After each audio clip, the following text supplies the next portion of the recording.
안녕하세요. 안녕하세요. 저는 순천향대학교 서울병원 해기학과의 박수빈입니다. 오늘부터 대한해기학회에서 매월 셋째 주 수요일에 비욘디 유튜브 라이브 강의로 선보이게 되었습니다. 그 첫 번째 시간으로는 경북대학교 병원 해기학과 홍채문 교수님을 모셨고요. 홍채문 교수님은 갑상선 질환에서 많은 연구와 진료를 이어오고 계십니다. 갑상선은 해기학 치료의 시작점이라고 할 수 있는데요. 오늘 홍채문 교수님께 그동안 궁금했던 점에 대해서도 여쭤보고 막연히 알지 못해서 걱정스러웠던 것들도 많이 질문해 주시면 저희가 답변을 드리도록 하겠습니다. 그러면 홍채문 교수님 모시겠습니다. 네, 소개 감사합니다. 네, 경북대학교 병원 해기학과의 홍채문입니다. 저는 오늘 갑상선 질환에서의 해기학에 대해서 좀 말씀을 드리도록 하겠습니다. 해기학이라고 하면 좀 생소하게 느껴지실 것 같은데, 먼저 핵이라고 들어가 있으니까 해기학 하면 어떤 생각이 먼저 드십니까? 방사선, 핵 이러면 제일 먼저 드는 생각은 이런 원자폭탄이 제일 먼저 생각이 나실 것 같아요. 근데 이게 사실은 보시면은 원자폭탄을 가장 많이 생각을 하지만 이 방사선과 핵과 관련해서 수많은 노벨상들이 많이 배출이 되었습니다. 이게 인류의 복지를 위해서 굉장히 많이 활용이 되었기 때문에 이런 노벨상들이 많이 주어졌다고 생각을 합니다.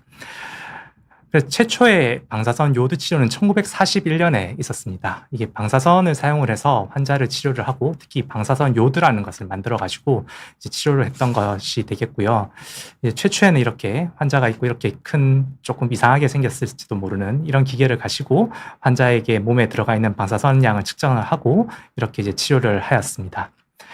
그래서 이 당시에 나와 있던 신문 기사를 보면은 이렇게 갑상선 암으로 이렇게 완전히 말라있던 이런 사람이 굉장히 풍채 좋게 이렇게 변하는 것을 보여줍니다. 그래서 방사선 요드가 암 치료에 굉장히 큰 도움이 되고 있다. 이런 기사가 1940년대부터 시작이 되었다고 할 수가 있겠습니다.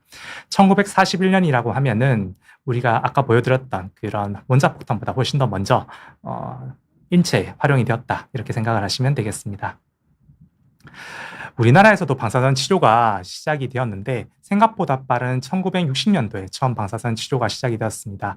선교사들이 만든 대구에 있는 동산병원에서 처음 방사선 요드 치료가 시작이 되었고요. 이후에 바로 이어서 서울대병원에서도 방사선 요드 치료를 시행을 하였습니다. 그래서 이런 방사선 요드 치료 우리나라에서도 이른 시기부터 벌써 시행이 되었다라는 거 아시면 되겠습니다.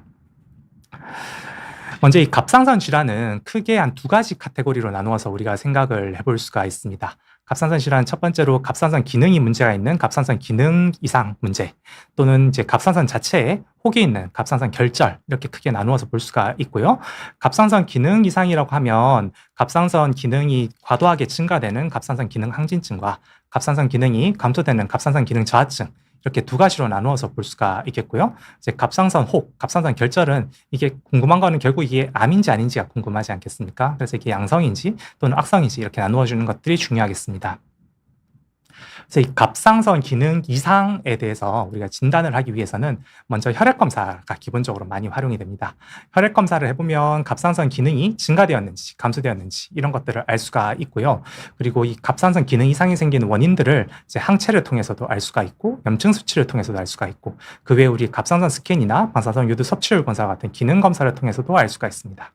이런 갑상선 질환을 진단하는 데 있어서 중요한 이런 검사들 중에서 이 보라색으로 색칠되어 있는 이런 갑상선 기능 검사, 항체 검사, 갑상선 스캔, 방사선 요드 섭취율 검사 모두가 핵의학적 검사 방법이 활용이 됩니다. 핵의학은 방사선 동위원소를 사용을 해서 환자의 진단 또는 치료에 활용되는 것은 모두 핵의학적인 검사법이라고 또는 치료법이라고 생각을 하시면 되겠습니다. 혈액 검사에서도 핵의학 검사가 좀 활용이 되는데 환자 피를 뽑은 다음에 그 피에서 아주 미량에 있는 물질들을 검출해낼 때 우리 방사선 물질을 사용을 해서 이런 갑상선 호르몬 자체를 측정을 할 수가 있고 항체도 측정하고 이렇게 사용을 하게 되겠습니다. 그리고 갑상선 기능 검사는 우리 몸에 방사선 물질을 집어넣은 다음에 이게 우리 몸에서 어떻게 돌아다니는지를 보는 검사라고 생각을 하시면 되겠습니다. 갑상선이 이렇게 우리 목 앞에 존재를 하고 있죠. 뒤쪽으로 기도가 지나가고 그 뒤로는 식도도 지나갑니다. 그래서 식도, 기도 앞에 이렇게 갑상선이 존재를 하고 있고요. 이 갑상선을 우리가 어떻게 평가할 건가에 대한 검사들이 되겠습니다. 이건 이제 갑상선 스캔을 하는 방법이 되겠습니다. 이렇게 이제 피놀이라는 걸 사용하기도 하고 이렇게 평평한 감막 카메라를 그냥 사용하기도 하는데 환자 몸에 방사선 물질을 주입을 하고 이 방사선 물질이 우리 몸 안에 돌아다니다가 갑상선에 보이게 되면 이 갑상선 스캔이라는 검사를 하게 되겠습니다. 이 갑상선 스캔을 갑상선 기능 이상이 있을 때 해보면 이 환자 같은 경우에는 정상 갑상선 모양이 되겠습니다. 갑상선에 이렇게 방사선 물질이 모이는 것을 볼 수가 있고 적당한 우리가 생각하는 너무 과하지도 않고 적지도 않은 적당한 정도의 방사선 물질이 갑상선에 모이게 되면 이거는 정상 갑상선 스캔이다. 우리가 이렇게 판단을 하게 됩니다. 근데 이것은 보면은 갑상선에 굉장히 갑상선이 커져 있고 갑상선에 굉장히 많은 방사선 물질들이 모여 있는 것을 볼 수가 있습니다. 이런 경우에는 지금 갑상선이 과도하게 많은 일을 하고 있다. 이렇게 판단을 할 수가 있겠습니다. 그래서 갑상선 기능 이상이 있을 때 갑상선이 일을 과하게 하고 있는지 또는 적게 하고 있는지 이런 것들을 판단할 때 갑상선 스캔을 하게 되고요. 이런 환자들 같은 경우에는 갑상선이 있어야 할 자리에 전혀 보이지 않습니다. 하지만 실제로 갑상선은 존재를 하고요. 존재하는 갑상선이 일을 하지 않고 있기 때문에 갑상선이 전반적으로 감소되어서 보이게 되겠습니다. 이런 환자들 같은 경우에는 한쪽만 섭취가 조금 더 증가되어 있고 이쪽은 오히려 감소되어 있고 이런 것들을 볼 수가 있습니다. 이렇게 갑상선의 섭취가 증가되어 있는 패턴들을 보면서 우리가 이 질환이 원인이 무엇인지를 감별 진단할 때 이 갑상선 스캔을 활용을 하게 되겠습니다. 그리고 또 다른 검사는 이제 방사선 요오드 섭취율 검사가 되겠습니다. 방사선 요오드 섭취율 검사는 우리가 RAIU 검사라고 이야기를 하기도 하는데 일반적으로 이제 방사선 물질을 환자가 입으로 먹게 됩니다. 입으로 먹게 되고 6시간 또는 24시간에 걸쳐서 2번 또는 3번 병원에 따라서 여러 프로토콜들을 사용을 하는데 우리 환자가 먹은 방사선 물질이 얼마만큼 갑상선에 모여 있는지를 퍼센테이지를 가지고 이렇게 보여주게 되겠습니다. 그래서 이렇게 환자한테 약물을 드시고 6시간 뒤에 오세요, 24시간 뒤에 오세요 이렇게 설명을 하고 방사선 요오드 섭취율 검사를 저희가 진행을 하게 됩니다. 그리고 이제 갑상선 결절의 경우에는 이제 갑상선 초음파를 가장 많이 하게 됩니다. 요즘 갑상선 결절이 진단돼서 오시는 분들은 건강검진에서 갑상선 초음파를 하고 오시는 분들이 대부분이고요. 이 갑상선 초음파를 하면서 새침흡입 검사를 통해서 이 갑상선이 악성인지 양성인지 감별 진단을 한다. 이렇게 제가 말씀을 드릴 수 있겠습니다. 근데 이때 또한 갑상선 스캔이 활용이 될 수가 있는데 이 갑상선 스캔을 활용하면 그 결절에 이 어떤 특징을 가지고 있는지 이런 것도 우리가 볼 수가 있어서 악성 또는 양성을 감별하는 데 있어서 좀 도움이 되겠습니다. 갑상선 초음파 그림이 되어 있고요. 이렇게 갑상선에 이런 초음파 프로브를 대고 의사가 보면서 이 갑상선 초음파를 통해서 결절을 평가를 합니다. 초음파를 보면은 이렇게 기도가 있는 것도 볼 수가 있고 이게 정상 갑상선 조직 사이에 이렇게 커다란 갑상선 혹이 들어있는 것들까지 볼 수가 있고 이런 초음파의 모양을 통해서 우리가 갑상선 암의 가능성이 어느 정도 높은지를 평가를 해서 조직 검사를 결정하게 되겠습니다. 그럼 이때 이제 갑상선 기능 검사인 갑상선 스캔을 같이 하게 되는 경우가 있는데요. 이렇게 갑상선 결절에서 갑상선 스캔을 했을 때 이렇게 구멍이 뻥 뚫려 있는 것처럼 이렇게 구멍이 나 있으면 이 부위가 지금 혹이 있는 자리가 되겠습니다. 이 혹이 있는 자리가 갑상선 스캔에서 섭취가 되지 않는 것이죠. 이 말인즉슨 이 혹이 있는 부위는 갑상선이 일을 하지 않고 있다. 혹은 일을 하지 않는 혹이 되겠습니다. 일을 하지 않는 것은 보통 나쁜 애들이기 때문에 이 경우에는 이제 암일 가능성이 좀 더 높다. 우리가 이렇게 판단을 하고 환자에게 조직 검사를 할지 말지 이런 것들을 결정할 때 또한 도움이 되겠습니다. 또 어떤 혹의 경우에는 이렇게 과도하게 너무 열심히 일을 하는 혹이 있겠습니다. 이 혹이 너무 열심히 일을 하다 보니까 정상 조직 갑상선들이 일을 전혀 하지 못하고 있는 상황이 되고 이렇게 열심히 일을 하는 혹을 우리가 열결절, 아까처럼 일을 하지 않는 혹은 냉결절 이렇게 부르게 되는데 이 열결절의 같은 경우에는 갑상선 암의 위험도는 훨씬 더 낮아지게 되겠습니다. 하지만 이렇게 열결절의 경우에는 갑상선 기능 이상을 일으키는 경우가 있습니다. 얘가 너무 열심히 일을 해서 갑상선 기능 항진증을 일으키는 거죠. 그래서 갑상선 결절을 감별 진단할 때도 갑상선 스캔이라는 해기학적인 검사 방법을 활용하는 경우가 있겠다. 이렇게 생각하시면 되겠습니다. 이런 양성의 갑상선 질환에서도 방사선 요오드 치료를 할 수도 있습니다. 해기학 검사는 이제 진단만 하는 게 아니고 치료까지 우리가 연결할 수 있기 때문에 굉장히 좋은 검사와 치료를 함께 할 수 있는 이런 장점이 있는 검사들이 되겠습니다. 그래서 이렇게 갑상선 기능이 과도하게 증가되어 있는 경우에는 갑상선을 치료할 수 있는 물질을 집어넣으면 여기에 방사선들이 다 갑상선에만 싹 모이게 되고 그래서 갑상선에 방사선을 내면 이게 너무 과도하게 일을 하고 있는 갑상선을 이제 죽일 수가 있는 거죠. 이런 세포들을 제거를 해서 갑상선 기능 항진증을 치료를 할 수가 있게 되겠고, 이 갑상선 혹의 경우에도 이런 혹에만 방사선 동위원소들이 싹 가서 여기서 방사선을 내게 되면 이 열결절을 우리가 제거를 할 수 있게 되겠습니다. 그래서 이 요드가 지금까지 제가 그냥 방사선 요드 이렇게 말씀을 드렸는데, 요드는 우리 몸에 반드시 필요한 물질이 되겠습니다. 요드는 김, 미역, 다시다, 계란, 노른자, 우유 이런 데 많이 들어있게 되고요. 특히 바다에서 나오는 모든 생명체, 뭐 해초류가 됐든 생선이 됐든 이런 모든 것에 다 요드가 포함이 되어 있습니다. 갑상선 호르몬도 우리 몸에서 없으면 안 되는 반드시 필요한 호르몬이 되겠습니다. 그래서 이 반드시 필요한 갑상선 호르몬을 만드는데 이 요드가 필요하고요. 그래서 이 요드는 우리 몸에 없어서는 안 될 물질이다, 이렇게 생각을 하시면 되겠습니다. 이 요드가 우리가 먹게 되면 특히 해조류를 통해서, 우리나라 같은 경우는 특히 김미역, 다시다 같은 것을 통해서 많이 먹게 되는데요. 이 요드를 먹게 되면 이 요드가 혈액 내에 돌아다니다가 이제 갑상선 안으로 이제 섭취가 되고, 뭐 이런 여러 가지 과정들을 거쳐서 갑상선 호르몬을 만들어서 저장해 두었다가 갑상선 밖으로 필요할 때마다 꺼내서 우리가 쓰게 되겠습니다. 그래서 이 요드는 뭐 아요다인 127이라고 불리는 이런 원자량이 127인 요드가 우리 자연계에 대부분 존재하는 요드가 되겠습니다. 그래서 우리가 알고 있는 대부분의 요드는 아시다시피 방사선을 내지 않습니다. 근데 그 중에 일부 요드들은 방사선을 내게 되는데요. 그 중에서 대표적인 게 아요다인 1, 2, 3이 되겠고요. 이 아요다인 1, 2, 3 같은 경우에는 이제 감마선을 냅니다. 감마선은 아까 전에 보여드렸던 것처럼 여러 가지 갑상선 스캔이나 이런 것들을 찍을 때 우리가 사용하게 되는, 검사할 때 사용하는 방사선이 되겠습니다. 이 아요다인 1, 2, 3과 굉장히 비슷하게 움직이는 게 테크네슘이고요. 그래서 이 테크네슘 같은 경우에는 우리가 검사에서 굉장히 많이 사용을 하고, 특히 갑상선 스캔에서는 대부분 이 테크네슘을 활용을 해서 우리가 검사를 진행을 하게 되겠습니다. 그리고 이 아요다인 131이 굉장히 재밌는 물질이 되겠습니다. 이 131 같은 경우에는 이제 방사선 중에서도 베타선이라는 걸 내게 되는데, 이 베타선은 우리 DNA를 공격을 해서 치료에 사용하게 되는 그런 방사선이 되겠습니다. 그리고 또한 감마선도 같이 내서 검사에도 활용할 수가 있습니다. 그래서 치료에도 활용을 할 수가 있고 검사에도 활용을 할 수 있는 방사선 물질이 아요다인 1, 2, 3이 되겠습니다. 교수님, 그 아이오다인과 요오드, 네. 아니면 옥소 이런 다양한 용어를 사용하는데 좀 정리해 주실 수 있을까요? 옥소는 되게 옛날에 많이 사용하던 용어가 되겠고요. 최근에는 요드로 대부분 통일해서 많이 사용을 하고 있습니다. 그래서 요드, 옥소, 요드 다 동일한 단어라고 생각을 하시면 되고요. 그리고 이제 방사선 동위원소, 방사선 요드 뭐 이렇게 저희가 섞어서 제가 사용을 하기도 하는데, 이제 방사선 동위원소라 하면 이렇게 이런 요드를 예를 들자면 방사선 요드가 아요다인 127인데 이게 중성자 개수만 사실은 다른 겁니다.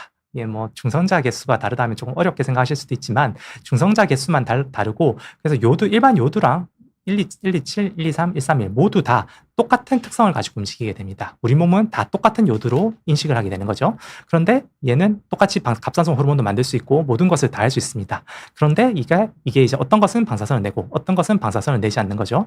그래서 그런 물질들을 우리가 방사선 동위원소라고 부릅니다. 그래서 똑같은 요드지만 조금 특성이 다른 것, 그것을 동위원소라고 부르게 되고요. 그 중에서 동위원소 중에서 방사선을 내는 것을 방사선 동위원소라고 부르겠습니다.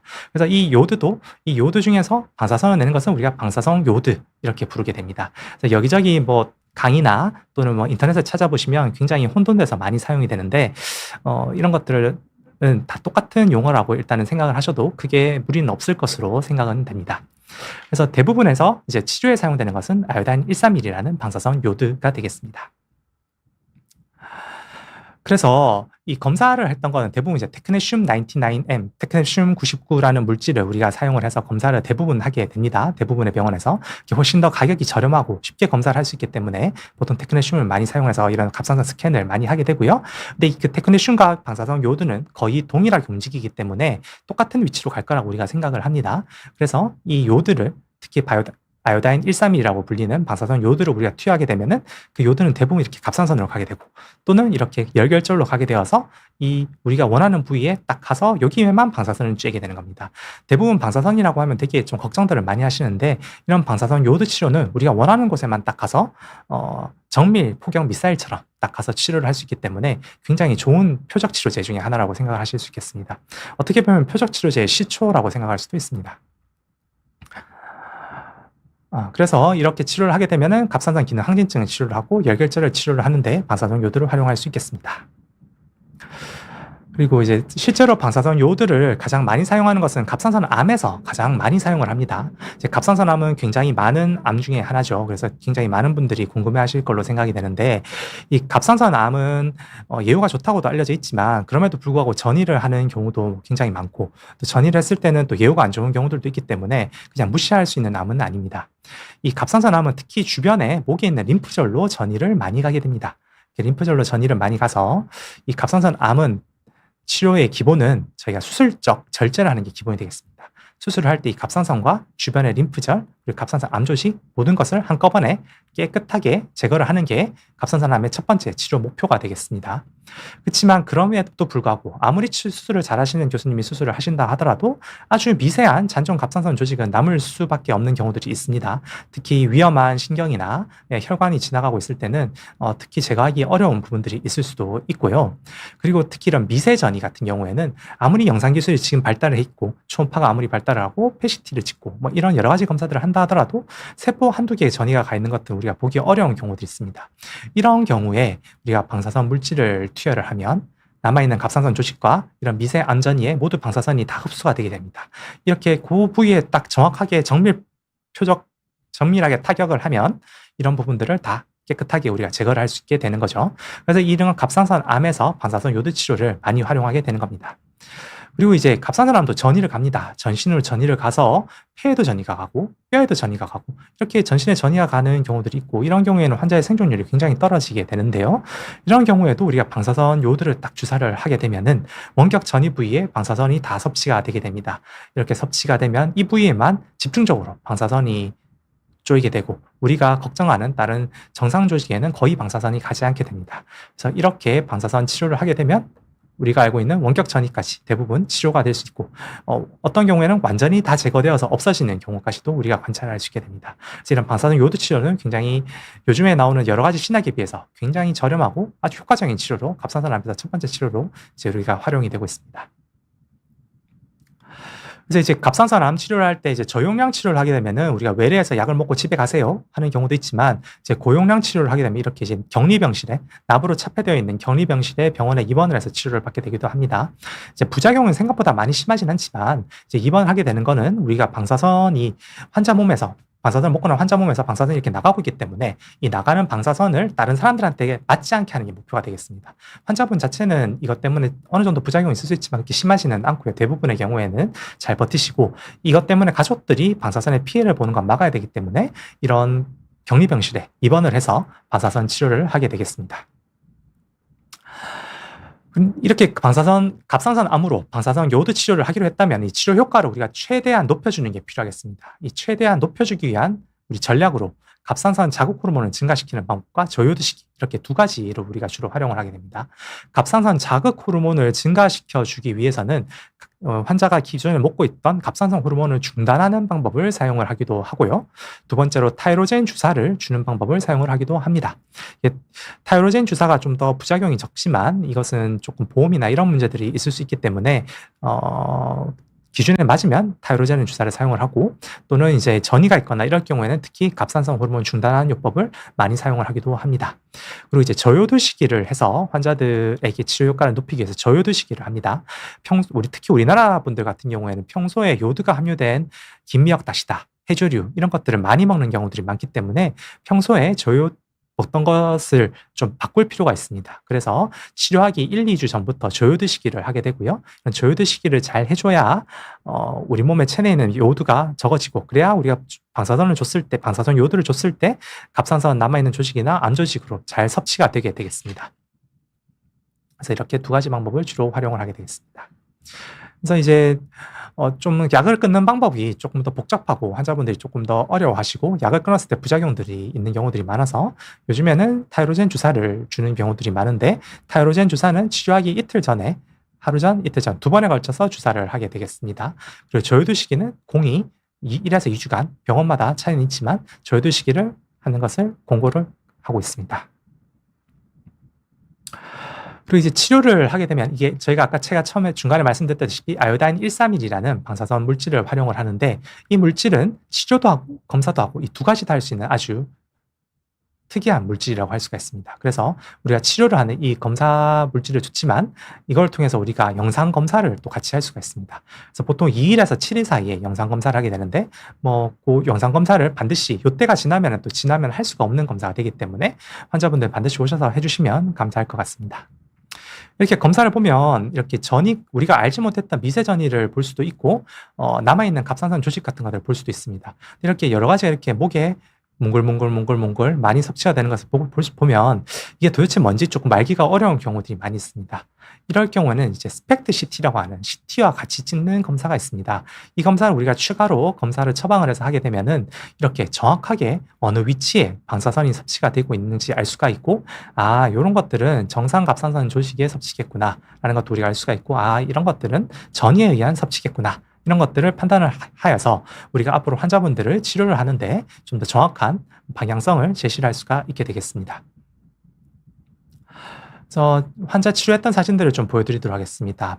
아요다인 131이라는 치료용 물질을 넣어서 치료를 해봤더니 치료 후에 영상 검사를 했을 때 이렇게 목에 진하게 섭취들이 있었고, 이런 갑상선 림프절 전이, 우리가 알지 못했던 림프절 전이까지 발견할 수가 있었습니다. 이런 경우에 치료를 하고 나서 아요다인 131이라는 검사만 할 수 있는 방사선 요드를 투여했을 때는 이런 목에 보이던 병변들이 깨끗하게 제거가 되어서 없어진 것을 알 수가 있습니다. 그리고 이렇게 폐와 목에 새까맣게 전이가 있는 것들이 보이시죠? 이 사람은 아요다인 131을 투여해서 전이 치료를 위해서 투여를 했던 사람이 되겠고요. 폐의 전이가 새까맣게 보이고 이렇게 목에도 전이가 있는 것들을 볼 수가 있습니다.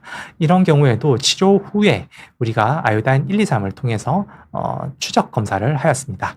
이 검사를 하였더니 새까맣게 보이던 요오드 섭취가 많이 감소된 것들을 볼 수가 있고, 목에 보이던 전이 병소까지 모두 깨끗하게 제거가 된 것을 우리가 알 수 있습니다. 이렇게 방사선 요오드를 주면은 우리가 알고 있는 전이 병소까지 아주 치료 효과가 뛰어난 것을 알 수가 있고요. 특히 이렇게 이런 환자들 같은 경우에는 뼈에 전이까지 있었던 사람이 되겠습니다. 골반뼈에 뼈에 전이가 있고 이런 목에도 전이 병소가 있었던 환자인데, 이 환자도 치료를 하고 나서 봤더니 골반뼈에 보이던 새까맣게 보이던 것들이 모두 섭취가 감소된 것들을 알 수가 있습니다. 이런 이제 간이나 장에 보이는 것들은 이제 정상 섭취 소견이 되겠고요. 이런 것들은 여전히 보이고 있는 것을 우리가 알 수 있습니다.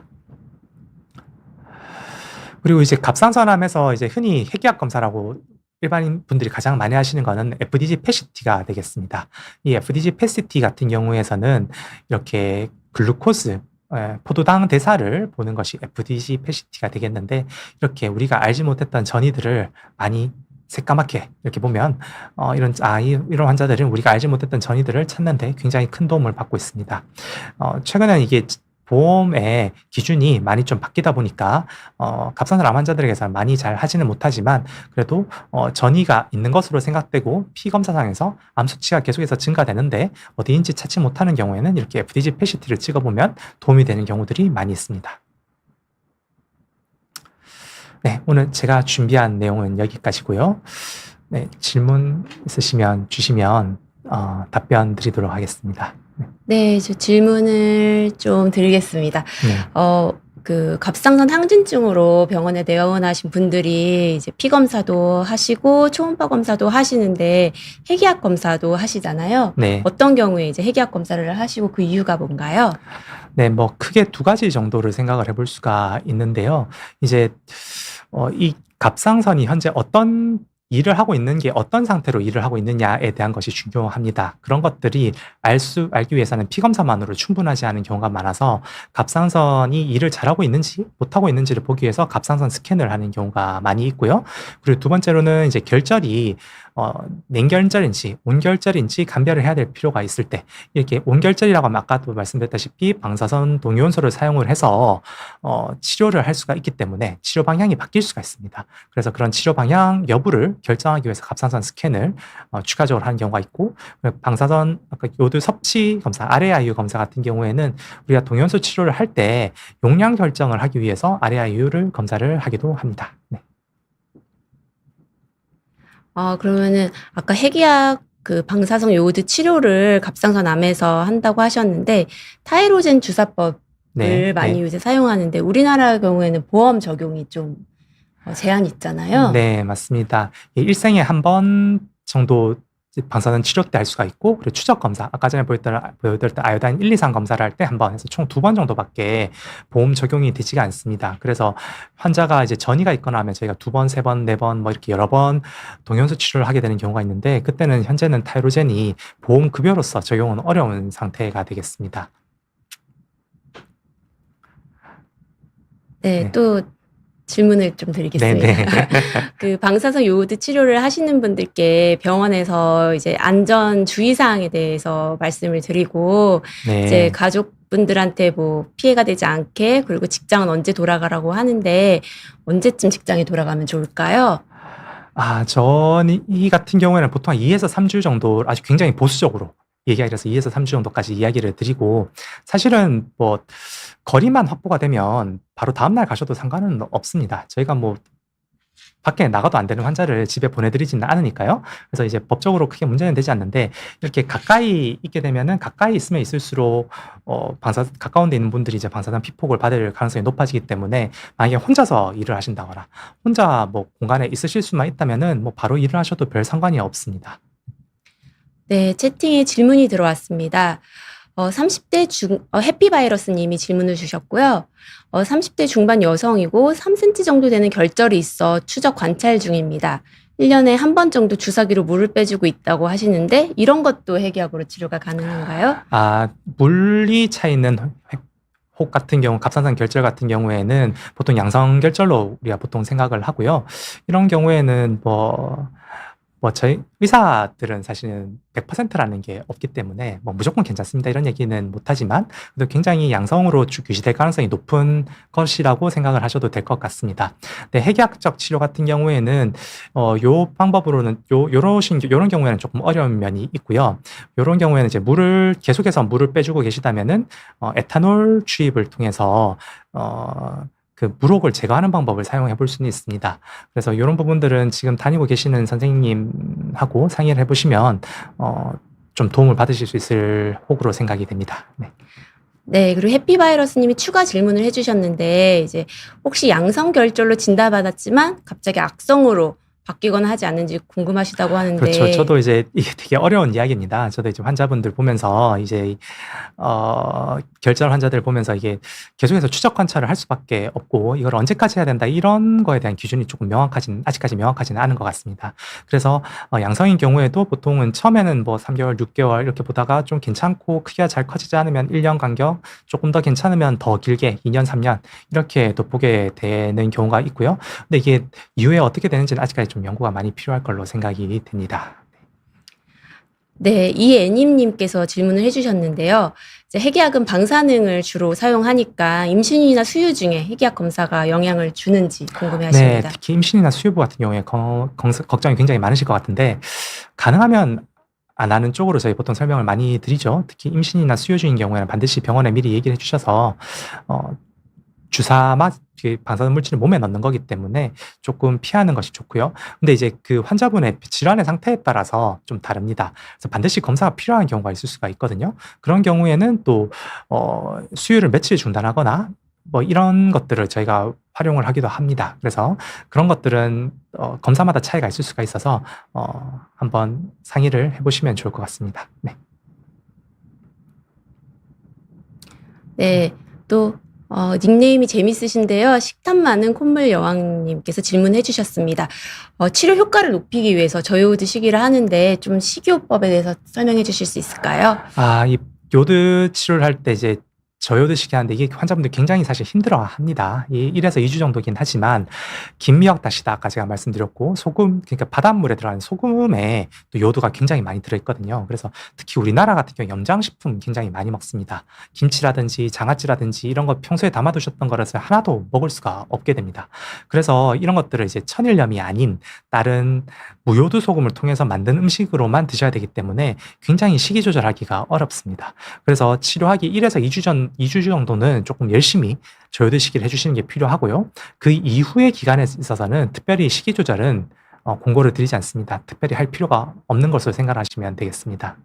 네, 방사선 요오드 치료가 끝난 후에는 골고루 잘 드시면 된다는 말씀이시죠? 네, 맞습니다. 그냥 꼭 외래에서 환자를 보면 요오드 시기를 계속 끌고 가면서 고난의 행군을 열심히 하시는 분들이 있는데 그러시지 않으셨으면 하는 당부를 꼭 드리고 싶습니다. 네. 네. 다음 질문이 있습니다. 영자광님께서 질문 주셨는데요. 6개월씩 추적 검사를 위해 해기학과를 가고 있다고 하시고 최근에 어깨 당김이나 피로감을 느끼고 있다고 하십니다. 어떤 추적 검사 때문에 오시는지 모르겠지만 어떻게 하면 좋을까요?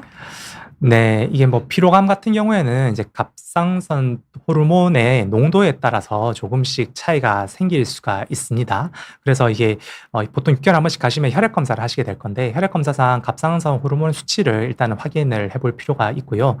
그리고 갑상선 암의 병기가 좀 높으신 분들 같은 경우에는 저희가 의도적으로 갑상선 호르몬을 조금 세게 쓰는 쓰게 됩니다. 예, 재발을 막기 위해서 그렇게 하는데요. 그렇게 됐을 경우에는 조금 더 그런 경향이 생길 수가 있습니다. 근데 어깨 당김 같은 경우에는 이제 수술을 범위에 따라서 좀 차이가 있을 수 있는데 목에 수술을 이렇게 하게 되지 않습니까? 여기 수술하고 또 목에 옆에까지 이렇게 수술을 다 하시는 경우들이 있는데 이렇게 되면 이 목에 구축이 생기면서 좀 피부가 쪼그라들면서 어깨 통증 같은 게 생기는 경우가 있어서 보통 이제 수술 이후에 우리 스트레칭 같은 걸 많이 하시라고 말씀을 드리는데 그런 원인에 의해서 어깨 당김이 생길 수도 있고 아니면 어깨 당김 자체가 다른 원인일 수도 있고 그리고 또 피로감도 갑상선하고 상관없는 피로감일 수도 있기 때문에 이제 진료를 볼 때 한번 상의를 해보시면 도움이 될 것 같습니다. 네. 네, 이니님께서 질문해 주셨습니다. 수술과 방사성 요오드 치료의 결과가 많이 다를까요? 이거는 아마 갑상선 항진증에서 치료하시는 경우인 것 같아요. 네. 네. 항진증에서 이제 저희가 크게 세 가지 치료법을 우리가 보통 사용을 하는데 약물을 사용하는 약물 치료, 첫 번째 약물 치료, 이제 두 번째는 이제 방사선 요오드 치료, 세 번째는 이제 수술적 치료 이렇게 세 가지 치료 방법을 주로 사용을 하게 됩니다. 첫 번째 항진증에서 약물 치료를 저희가 90% 이상 환자는 일단 첫 번째 치료로 약물 치료를 많이 선택을 하고요. 약물로 조절이 잘 안 됐을 때 방사선 요오드 치료를 하고 방사선 요오드 치료가 잘 안 됐을 때 수술적 치료까지 가게 되는 이런 경우들을 많은 일반적인 경우가 되겠고요. 수술과 방사선 요오드 치료 모두 갑상선 기능 저하가 되게 됩니다. 이제 방사선 요오드 치료는 예전에는 이제 정상 갑상선 기능을 만드는 게 목표였는데 최근에는 방사선 요오드 치료를 통해서 갑상선 기능 저하를 만드는 걸 목표로 하기 때문에 수술이든 방사선 요오드 치료를 하든 둘 다 이제 이후에 갑상선 호르몬을 보충요법을 받아야 될 가능성이 있습니다. 그리고 이제 수술은 일단 갑상선 다 뗐기 때문에 사실 재발이라는 경우가 잘 없고요. 방사선 요오드 치료는 약물 치료보다는 재발률이 낮긴 하지만 재발의 가능성이 조금은 남아있다. 이렇게 생각을 하시면 되겠습니다. 근데 이제 수술이라는 거는 수술 자체를 이렇게 떼어내기 때문에 이제 목에는 아시다시피 중요한 혈관이나 신경이나 이런 게 굉장히 복잡하게 지나가고 있어서 수술에 의한 부작용도 있을 수가 있습니다. 그래서 그런 부분들을 고려를 해서 수술 또는 방사선 요오드 치료를 결정을 하면 되겠습니다. 네, 표준성님께서 질문을 해주셨는데요. 그 갑상선 글로불린 수치가 이제 갑상선암에서 중요한 지표라고 설명해 주셨는데, 표준성님 같은 경우에는 절제술을 받으셨다고 합니다. 이런 경우에는 네. 갑상선 글로불린을 추적할 수 있나요? 네, 그런 경우에도 이제 갑상선 글로뷸린 수치를 통해서 이제 추적 검사를 하는데, 당연히 수술로 갑상선을 완전히 제거한 사람보다 높게 나옵니다. 왜냐하면 반틈에 갑상선이 남아있기 때문이고요. 그러면 이제 갑상선 글로뷸린, 타이로글로뷸린, TG 이 수치가 어떻게 바뀌는지 보는 게 사실은 더 중요합니다. 수치 자체가 안정적으로 유지가 되고 더 급격하게 증가하거나 이런 부분이 없다면은 괜찮을 거다라고 판단을 하고 아니고 이게 점점점 증가하는 추세가 된다면 혹시나 다른 데 전이가 가지 않았나 이런 것들에 대해서 좀 적극적인 검사가 필요할 수가 있겠습니다. 그래서 이게 절대적인 수치만 가지고 나쁘다, 좋다 이렇게 판단하기는 조금 어려운 부분들이 있습니다. 네, 11님께서 이제 방사성 물질을 몸에 넣는 건데 혹시 암 걸릴 위험은 없는지 걱정이 된다고 하시는데 이건 사실 해기학의 모든 네. 검사와 치료에 해당하는 건데요.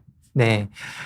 이 부분이 이제 대부분 많은 분들이 이거를 할 때 걱정을 많이 하시고 저희도 뭐 설명하고 동의서 받을 때 반드시 들어가는 문구 중에 하나입니다. 이게 환자들한테 겁을 줄 수밖에 없는 거고 이제 알려드려야 되는 건 맞으니까 하는데 이제 증가를 한다고 통계적으로 증가한다고는 나와 있고요. 특히 백혈병 같은 경우에는 조금 증가를 하는데 이 백혈병 같은 경우가 보면은 뭐 10만 명당 뭐 10명 미만으로 보통 생기는데 그게 10만 명당 5명 생기는 게 10만 명당 7명 생기면 통계적으로 유의하게 증가하는 걸로 나옵니다.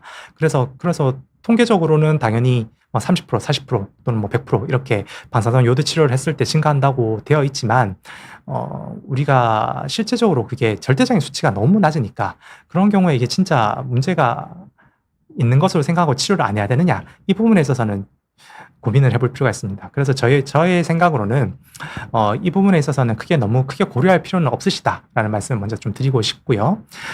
그래서 이제 저희가 이런 연구들을 좀 많이 받고 특히 우리나라 건강보험 데이터를 사용해서도 연구를 해보고 각 병원 데이터를 사용해서도 연구를 좀 해봤는데 일반적으로 치료를 하는 방사선 요드 치료 용량에서는 우리가 암 위험도가 크게 증가하지 않습니다. 보통 이제 100mK 정도까지를 기준으로 하는데 보통 입원을 해서도 가장 낮은 입원을 해서 치료를 해도 100mK 정도까지 쓰는 게 대부분인데 이런 경우에도 일반인과 비교했을 때 암 위험도가 크게 증가를 하지 않습니다.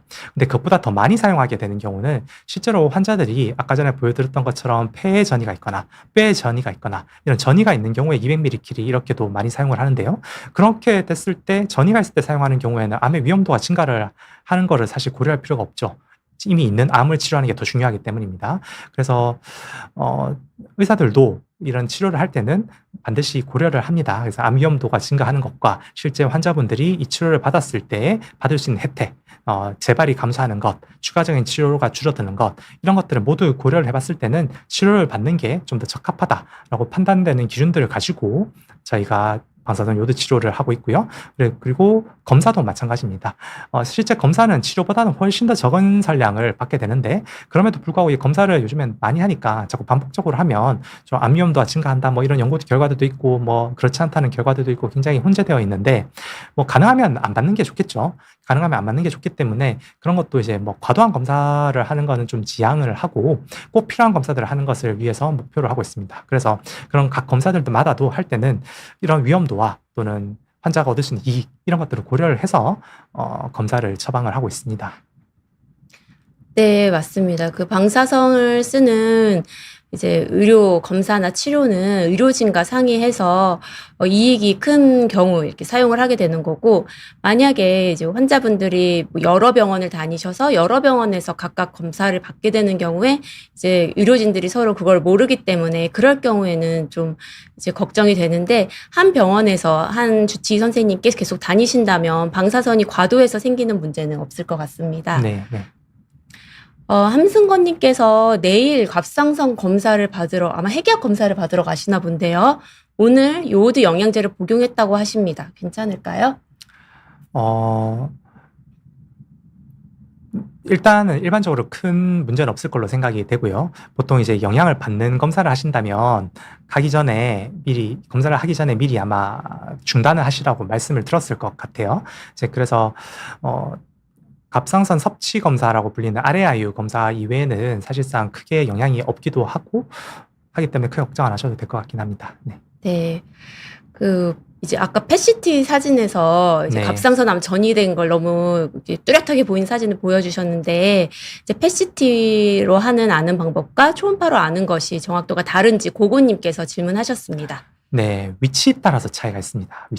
위치가 굉장히 중요하고요. 이제 목에 있는 림프절로 갑상선암이 전이가 잘 가는데 이 경우에는 초음파가 어떤 면에서는 펫시티보다 더 우수한 면들이 많이 있습니다. 가까이 붙어서 딱 가까이 있는 걸 딱 프로브를 딱 대고 보기 때문에 훨씬 더 좋은 해상도를 볼 수가 있고 이것을 이제 감별 진단하는데 훨씬 더 도움을 많이 받는 경우가 많고요. 펫시티 같은 경우에는 림프절 전이를 찾는데도 이제 초음파에서 아주 작은데 놓쳤던 것들을 찾는 데 도움이 되는 경우도 있지만 대부분의 경우에는 원격 전이가 갔을 때 좀 더 많이 도움이 되는 것 같습니다. 네.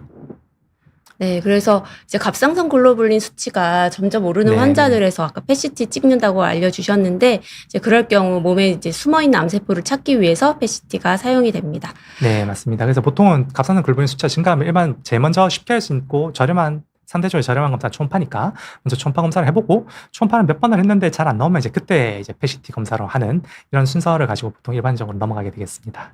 네, 커피러버 22님께서 옥소 치료, 방사성 요오드 치료를 받고 임신해도 괜찮은지 물어보셨습니다. 하셔도 됩니다. 네, 보통 이제 근데 바로 직후에는 제가 권고를 드리진 않고요. 보통 6개월 내지는 1년 정도 뒤에 임신하시라고 제가 권고를 많이 드리는데, 보통 1년 정도 지난 이후에는 치료 이후에 임신하셔도 상관이 없고, 저희 환자들분들 중에서도 치료하시고 임신해서 출산 무사히 잘 하시고 잘 다니시고 이런 분들 많이 계십니다. 너무 걱정하시지 않으셔도 될 것 같습니다. 네, 저도 이제 방사선 요오드 치료 받으시고 젊은 여성분이 임신해서 출산하셔서 너무 뿌듯했던 기억이 있는데요. 그 남자분들도 네, 피임을 하셔야 네. 하잖아요. 보통 3개월에서 6개월 정도 말씀을 많이 드리고요. 그리고 그게 이제 정자의 활동성 이런 이야기들을 하는데, 굉장히 보수적으로 이야기를 해서 보통 조금 그래도 피임을 가능하면 하시는 게 좋겠다. 이 정도로 권고로 생각을 하시면 되겠습니다. 네, 히읗히읗님께서 이제 갑상선 암이 예후가 좋은 암이 맞나요? 하고 물어보셨습니다. 이게 갑상선 암마다 차이가 굉장히 큽니다. 저희가 그냥 갑상선에 생기면 다 갑상선 암이라고 부르는데, 이 갑상선 암 중에서도 흔히 우리나라에서 90% 이상을 90에서 95% 정도 차지하는 게 갑상선 유두암인데, 대부분의 유두암은 예후가 좋습니다. 하지만 그 중에서도 1%는 전이를 가기도 하고요. 유두암 이외에 여포암이라든지 수질암이라든지 이런 경우에는 예후가 안 좋은 경우들이 많습니다. 그래서 갑상선 아니면 무조건 좋지 않나요? 이거는 또 제 입장에서는 갑상선 유두암인 경우에도 돌아가시는 경우들을 보게 되거든요. 그래서 무조건 예후가 좋다 이렇게 말씀드리기는 좀 어렵습니다. 그래서 좀 잘 지켜볼 필요는 있다. 그래도 암은 암이다 이렇게 미리 말씀을 드리고 싶습니다. 네, 질문이 굉장히 많이 올라오고 있습니다. 모두님께서 그레이브스병이 있으시다 갑상선 항진증의 종류인데요. CT 찍어도 되시는지 궁금해하십니다. 굉장히 많은 걸 알고 계시네요. 네, 보통 이제 CT에 조영제 요드가 굉장히 많이 들어 있습니다. 그래서 그레이브스병의 갑상선 항진증에 이제 요드를 어떤 영향이 있을까 생각을 하시는데, 대부분 큰 영향은 없고요. 방사선 요오드 치료를 하신다면 그것도 영향이 있을 수도 있지만 대부분의 경우에는 크게 걱정을 안 하셔도 될 것 같습니다. 네.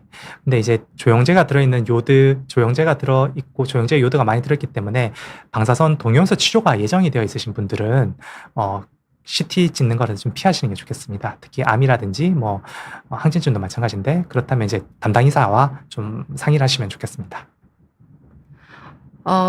최근에 저희 한국에서 방사성 요오드 치료 수입이 문제가 되어서 이제 지난주에 지금 이제 시청자분들 중에도 계실 수 있을 것 같아요. 방사성 요오드 치료를 예약하시고 저요오드 시기도 하시고 약도 끊으셨다가 갑자기 이제 치료가 취소되는 경우가 있었는데요. 네, 맞습니다. 네, 그거에 대해 조금 설명해 주실 수 있어요? 일단 저희 나라에서 방사선 요오드 치료를 위해서 사용하는 방사선 요오드는 거의 전량 수입을 하고 있거든요. 수입을 하는데 전 세계에 그것을 만들 수 있는 원자료가 몇 군데 되지가 않습니다. 그리고 이게 원자력에 대한 인식이 별로 안 좋다 보니까 이제 신규로 원자로를 만들거나 이런 게 조금 어려움들이 있어서 수입을 하고 있는데, 각 사이트 중에 하나씩 수리를 한다든지 또는 약간 여러 가지 조금만 문제가 생겨도 이제 전 세계적인 공급이 좀 차질이 생기게 됩니다. 그래서 이게 특히 우리나라 같은 경우 우리나라에 그 원자로가 있는 게 아니다 보니까 아무래도 우선순위에서 좀 밀리게 되는 경우가 있고, 또 수가도 상대적으로 미국이나 유럽 같은 데보다 좀 낮다 보니까 판매하는 입장에서 이제 우선순위에서 계속 조금 밀리는 경향이 있어서 특히 우리나라 환자분들이 조금 피해를 보시는 경우들이 생기고 있습니다. 그래서 우리나라에서도 이제 그런 문제들을 좀 해결하기 위해서 정부에서 2012년에 처음 이제 그런 원자로를 만드는 사업을 우리 부산에 있는 기장에 원자로를 만들어서 생산을 하려는 계획을 가지고 시작을 했는데, 여러 가지 이유로 2022년에서야 겨우 공사를 시작을 하게 되었고, 근데 이것도 현재 계속 여러 가지 사업 관련된 문제로 인해서 계속해서 연기가 되고 있어가지고, 원래는 2027년에 완공이 되는 게 문제인데 그런 부분들이 조금 계속 연기가 되고 있어서 또 그 시간에 될 수 있을지 이런 부분들이 조금 걱정되는 면들이 있습니다. 그런데 방사성 요오드 치료를 하려고 했다가 이렇게 밀리는 경우에 환자분들은 굉장히 다급하고 불안해 하실 수 있을 것 같아요.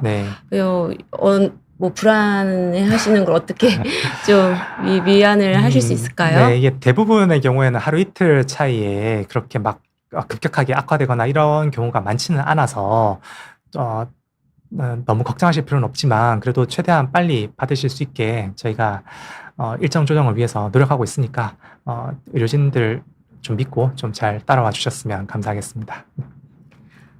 네, 또 채팅창에 질문이 올라왔습니다. 네. 후후님께서 갑상선 문제로 포비돈 요오드 사용이 안 된다고 알고 있는데 아마 방사선 요오드 치료 때문에 그러실 수도 있을 것 같고요. 이럴 경우 어떤 소독약을 사용하는 게 좋을까요? 대부분의 경우에 포비돈 요드 사용은 그 저요드 시기를 하는 이런 기간이 아니면은 크게 문제가 되지는 않습니다. 그래서 설사 저요드 시기를 한 기간에 사용을 했다 하더라도 우리 피부에 사용이 되고 그게 우리 몸으로 들어오는 양은 거의 없기 때문에 했다 하더라도 너무 걱정하실 필요는 없고요. 알코올이나 과산화수소 같은 것을 사용하시면은 안전하게 사용하실 수 있을 걸로 생각이 됩니다. 네, 정말 많은 질문에 너무 명쾌하게 답변을 해주셔서 너무 감사드립니다. 비욘디 라이브를 통해 대한회계학회에서 한 첫 번째 강의였고요. 앞으로도 이제 다양한 주제를 가지고 매달 셋째 주 수요일에 여러분을 찾아뵐 예정입니다. 다양한 주제를 다양한 주제에 대해서 다룰 거니까 앞으로도 많은 관심 부탁드립니다. 질문이 하나 더 올라왔는데 시간이 있으니까 강나영님께서 방사성 요오드 치료하면 저하증이 된다고 하셨는데 그렇게 만드는 이유가 궁금합니다. 하시모토 갑상선염이 있다고 하십니다. 보통 이제 갑상선 기능 항진증은 우리가 메티마졸이라는 약을 주로 많이 사용을 하게 되는데요. 이 약 자체가 우리가 장기적으로 많이 사용을 하긴 하지만 어느 정도 부작용은 동반을 하고 있습니다. 특히 간에 관련된 부작용들이 좀 있을 수가 있고요. 그래서 우리가 항진증 약을 굉장히 오랫동안 고용량을 사용을 한다면 조금 무리가 있습니다. 그래서 저하증으로 바꾸게 되면은 이제 갑상선 호르몬을 우리가 사용을 하게 되는데 갑상선 호르몬은 임신에도 사용하는 굉장히 안전한 약이고 우리 몸에서 만들어지는 갑상선 호르몬과 동일하기 때문에 안전하게 쓸 수가 있습니다. 그래서 그래서 이제 장기적으로 약을 쓰는 데 있어서는 저하증으로 만들었을 때 조절이 훨씬 더 쉬운 장점이 있고 약에 대한 부작용이 적기 때문에 그런 부분에 있어서 저하증으로 만드는 걸 목표로 하는 것이 되겠고요. 그리고 하시모토 갑상선염이 있고 열결절이 있으실 것 같으면은 그 항진증의 정도에 따라서 치료 여부를 결정을 하게 될 것 같은데 아마 진료 보고 있는 선생님과 잘 상의하셔서 치료 방침을 결정하시면 될 것 같습니다. 네, 마지막입니다. 마지막 질문입니다. 호드만님께서 갑상선 기능 저하증이 있는데 요오드 종합 비타민을 섭취해도 될까요? 하고 물어보셨습니다. 대부분의 경우에는 항진증이 있거나 저하증이 있거나 결절이 있거나 어떤 경우에든 요오드를 드셔도 큰 상관이 없고요. 요오드에 대한 제한을 하는 것은 치료 직전에 방사선 요오드 치료를 하기 직전에만 방사선 요오드에 대한 것을 좀 신경을 쓰시면 되겠고 또는 검사가 있을 때 저희가 요오드를 먹으시면 안 됩니다라고 하는 검사가 있습니다. 그 검사를 할 때만 신경 쓰시면 되겠습니다. 네, 오늘 이제 여기까지 답변을 마무리하는 것으로 하고요. 오늘 좋은 강의를 해주신 홍채문 교수님께 다시 한번 깊이 감사드립니다. 그리고 시간을 내어서 함께 해주신 시청자분들께도 깊이 감사드립니다. 그럼 저희는 다음 달에 대한회계학회 비욘디 유튜브 라이브로 다시 찾아뵙겠습니다. 감사합니다. 감사합니다.